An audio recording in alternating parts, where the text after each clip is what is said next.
시청자 여러분 안녕하십니까? 뉴스투데이 경남 시작하겠습니다. 오늘의 주요 뉴스입니다.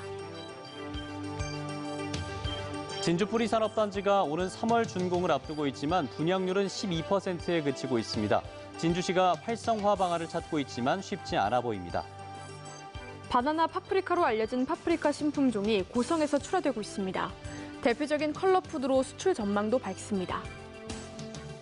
결혼 이주 여성과 새터민들이 꾸준히 증가하고 있지만 이들에 대한 우리 사회의 차별은 여전합니다. 이들의 한국살이에 대해 들어봤습니다. 국내에서 네 번째 신종 코로나 바이러스 감염증 확진자가 나온 가운데 경상남도도 24시간 비상대응 체계를 가동했습니다. 진주 뿌리산업단지가 사업 추진 5년 만인 오는 3월 준공을 앞두고 있습니다. 하지만 분양률은 12%에 그치고 있는데요.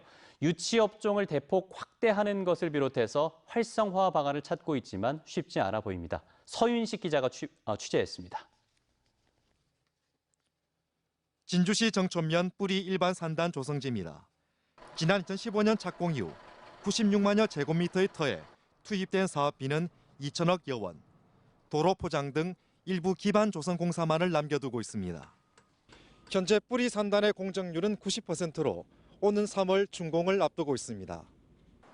지난 2013년 환경 피해를 둘러싼 사천시와 진주시의 갈등, 토지 보상 지연 등의 우여곡절을 거쳐 착공 5년 만에 업체 맞이에 나섰지만 입주 확정 업체는 고작 9곳, 분양률은 12%에 불과합니다. 고육체구로 사업 시행사와 진주시는 최근 유치 업종을 기존 금속 가공 제품과 장비 제조업 등 3개 업종에서 비금속 광물 제조업과 운송 관련 서비스업 등 모두 8개 업종으로 확대했습니다. 그러나 장기적인 경기 침체와 투자 심리 위축을 넘어서기가 쉽지 않습니다. 1차로 허용업종 변경을 한번 했는데 지금도 오시고자 하시는 분이 있다면 추가로 또 업종 변경을 한번 계획하고 있습니다. 산단 내 공용 화석 산지 토지 보상 문제도 접점을 찾지 못하고 있습니다. 진주시는 화석 보존을 위한 추가 토지 매입 비용을 문화재청이 부담해 줄 것을 요구하지만 문화재청은 난색을 표하고 있습니다. 우리는 집안 안전조사 결과 용역에 따라서 최소한 17,500제곱미터를 확보할 수 있도록 문화재청과 계속 협의를 해 나갈 계획입니다. 때문에 화석 산지를 끼고 있는 일부 도로는 손도대지 못하고 있습니다. 동남권 뿌리 산업의 메카를 꿈꾸는 진주 뿌리 산단. 문화재청과의 원만한 협의와 함께 산단 활성화를 위한 다양한 기업 지원 시책 마련을 과제로 남겨두고 있습니다. MBC 뉴스 서윤식입니다. 바나나 크기와 비슷해서 바나나 파프리카로 알려진 파프리카 신품종이 고성에서 시범 재배를 거쳐 본격 출하되고 있습니다. 대표적인 컬러푸드로 일반 파프리카보다 가격도 높고 수출 전망도 밝습니다. 부정석 기자입니다. 초록빛 잎 사이로 긴 파프리카가 먹음직스럽게 달려 있습니다. 바나나 크기와 비슷해 일명 바나나 파프리카로 알려진 스윗 포인티드 페퍼입니다. 대표적인 컬러푸드로 시범 재배를 거쳐 지난달부터 출하가 시작됐습니다. 일명 바나나 파프리카라고 불리는 스윗 포인티드 페퍼는 출하된 지 한 달밖에 되지 않았지만 식감과 당도가 좋아 물건을 대지 못할 만큼 많은 사람들이 찾고 있습니다. 생산되는 대로 거진 판매가 다 이루어지고 있고 지금은 마트나 이제 뭐 일본 수출 쪽에서도 이제 원하는 수량만큼 저희가 물량을 다 공급 못 해주고 있는 상황입니다. 출하 가격은 킬로그램당 6,000원 선으로 일반 파프리카 3,000원보다 2배 정도 높습니다. 국내 시장보다 일본에서 수요가 많아 수확량의 30%는 수출되고 있습니다. 다만 초기 단계이다 보니 재배가 쉽지 않고 병해충에 약해 일반 파프리카보다 30% 정도 생산성이 떨어집니다. 생산 농가도 전국적으로 전남과 전북 등 단 4농가에 불과합니다. 실증 시험을 해서 농가의 기술을 보급을 하고 아울러 그에 관련된 시설, 그다음에 농자재를 또 지원을 해주고 있습니다. 컬러푸드가 주목받고 있는 가운데 바나나 파프리카가 농가의 새로운 소득 작물로 주목받고 있습니다. MBC 뉴스 부정석입니다.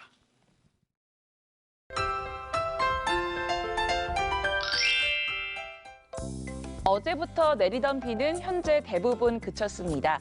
일부 지역에만 산발적으로 빗방울이 떨어지고 있는데요. 오늘 경남 지역 아침 기온 영산권에서 시작하며 큰 추위는 없습니다. 낮 기온도 어제보다 1에서 4도가량 높게 오르겠습니다. 오늘 창원의 아침 최저 기온 5도, 진주도 5도에서 시작합니다. 낮에는 창원 10도, 진주 11도까지 오르겠습니다. 내일 경남 서부 지역을 중심으로 약한 비 소식이 있습니다. 비는 오후에서 저녁 사이에 내릴 것으로 보이고요. 예상되는 비의 양은 5mm 미만으로 적은 양이 되겠습니다. 위성 영상 살펴보시면 오늘 대체로 흐린 날씨를 보입니다. 내렸던 비로 인해 도로가 미끄러운 곳이 많으니 안전운전 하시길 바랍니다. 오늘 평년 기온을 크게 웃도는 날씨를 보입니다. 아침 기온부터 보시면 밀양 5도, 함안 4도에서 시작하고요. 낮에는 밀양 11도, 양산 12도까지 오르겠습니다. 서부 지역 보시면 거창 2도, 산청 4도에서 시작합니다. 낮에는 거창 8도, 합천 10도까지 오르겠습니다.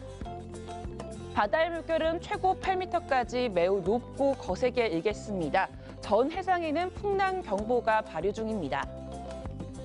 내일 비가 오고 난 뒤 당분간 맑은 날씨가 이어지겠습니다. 날씨 정보였습니다.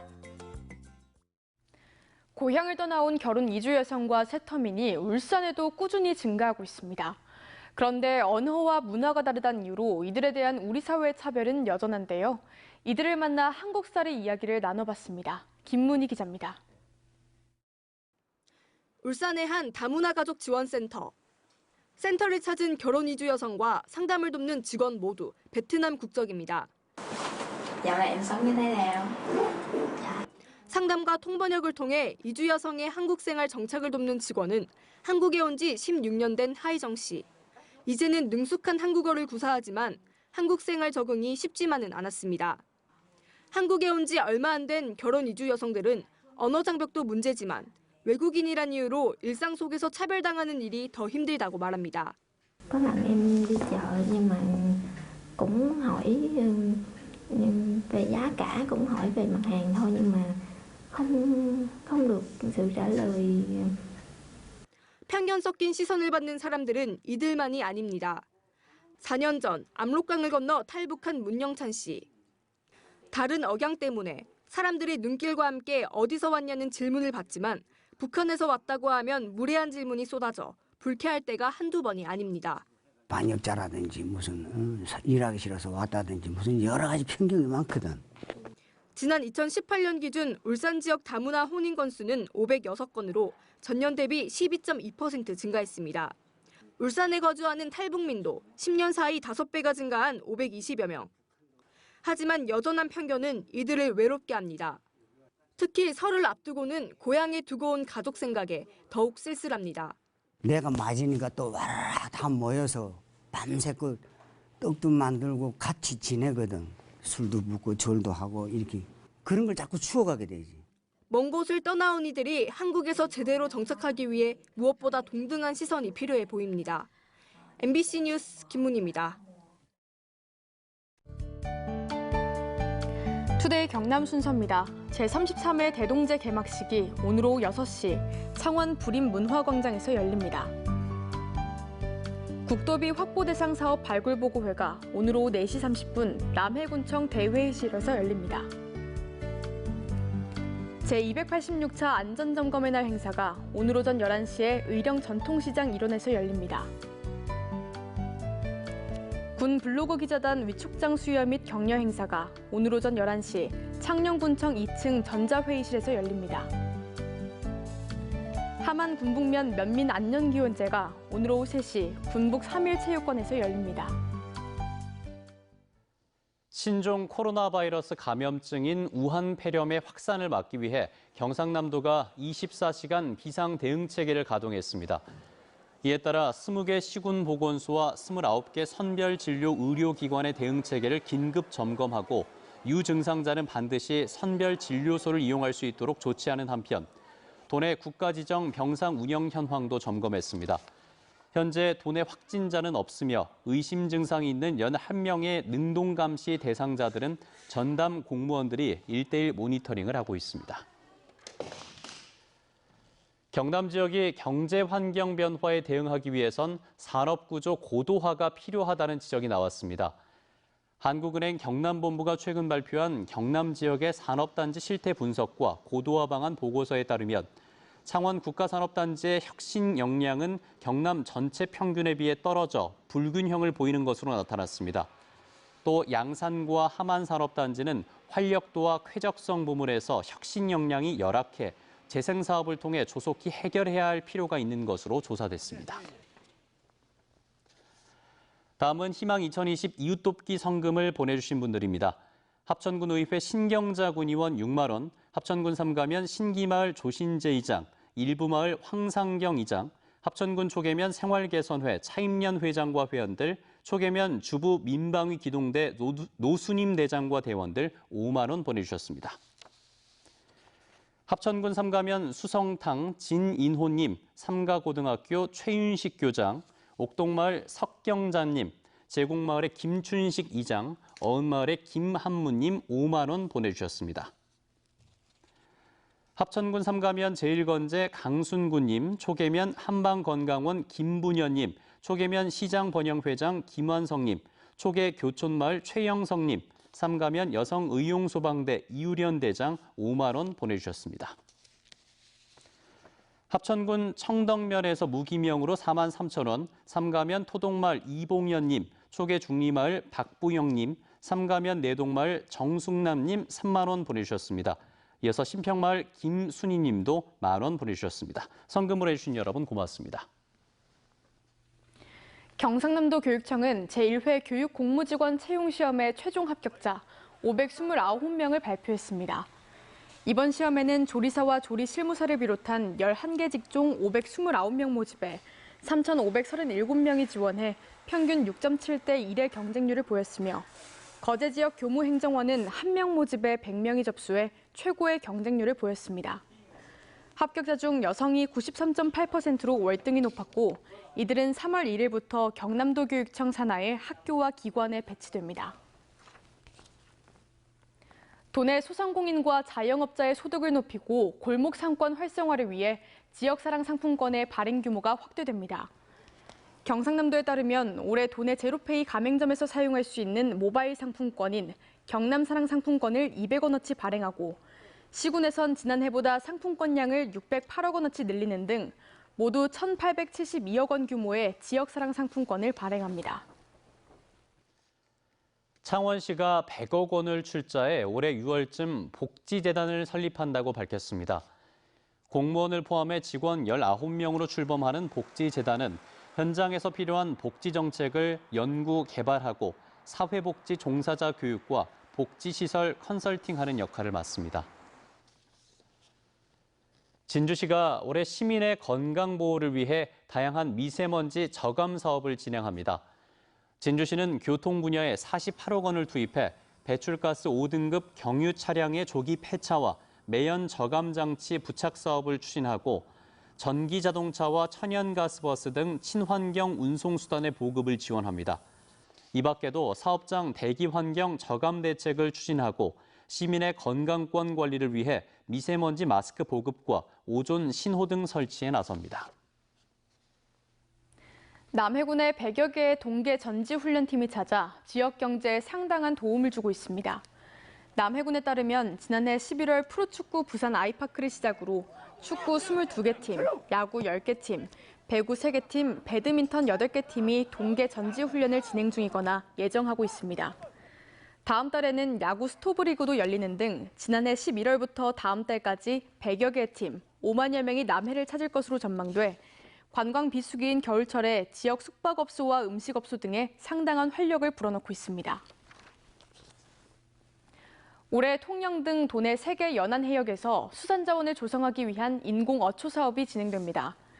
이에 따라 경상남도는 통영시 3개소, 거제시와 남해군 각각 4개소에 모두 31억 원을 투입해 어류용과 폐조류용 어초 76헥타르를 신규 조성하고 다대해역 등 거제시 2개소에 5억 원을 투입해 기존 기초어장 16헥타르를 보강하기로 했습니다. 함안군이 지역기업체 행정 편의를 위해 공장 등록 변경 텍스 민원 신청 서비스를 다음 달부터 시행합니다. 대표자 성명 변경이나 세부 업종 변경 같은 공장 등록 변경은 신청과 처리가 간단한 민원인데도 그동안 신청자는 군청을 직접 방문해야 하는 불편을 겪어왔습니다. 경상남도 교육청은 올해 도내 중학교 91곳을 대상으로 온라인 뉴스 활용 교육을 합니다. 도교육청은 학생들이 컴퓨터로 다양한 신문, 방송 기사를 읽을 기회를 제공하고 특정 키워드 기사 검색과 기사 비교 분석, 온라인 신문 만들기 등을 할 수 있도록 했습니다. 도교육청은 온라인 뉴스를 접목한 교과 수업이나 과제 수행 등 일선 학교에서 다양한 형태로 온라인 뉴스를 활용할 수 있을 것으로 기대하고 있습니다. 김해 지역 인재 육성에 큰 역할을 하고 있는 김해시 인재육성 장학재단의 자산이 100억 원 규모로 증가했습니다. 김해시는 지역 기업과 시민들이 성금을 지속적으로 기탁하면서 인재육성 장학재단의 기금이 현재 97억 원에 달한다고 밝혔습니다. 김해시 인재육성 장학재단은 1992년 설립 후 지난 28년 동안 280여 명의 학생에게 42억 4,900만 원의 장학금을 지급했습니다. 함양군이 지난해 7월부터 발행한 10억 원 규모의 함양사랑 상품권이 판매 7개월여 만에 전액 판매돼 10억 원을 추가로 발행합니다. 함양군은 530여 개에 달하는 다양한 업종의 생활 밀착형 가맹점을 확보하고 구매 시 5에서 10%의 할인 혜택을 제공할 것을 함양사랑 상품권의 성공 요인으로 분석하고 추가 발행을 통해서 지역 상권 활성화 효과를 이어가겠다고 밝혔습니다. 뉴스투데이 경남 저희가 준비한 소식은 여기까지입니다. 함께해 주신 여러분 고맙습니다.